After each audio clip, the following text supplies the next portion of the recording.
12 වන ගාථා රත්නය.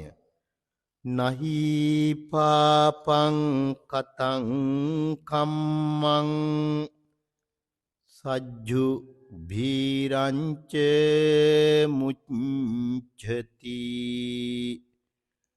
දහන්තං බාල මන්වේති භස්මච්ඡන්නෝව පාවකෝ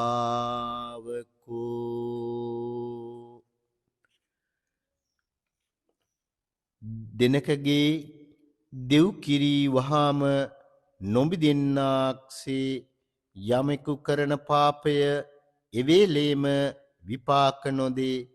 එය අලු යට තිබූ ගිනි පුපුරක් මෙන් ක්‍රමයෙන් මුහු කරමින් ඒ පව් කළ තැනැත්තා දවමින් ඔහු පසුපස යමින් දුක් වේදනා ගෙන දෙන්නේය.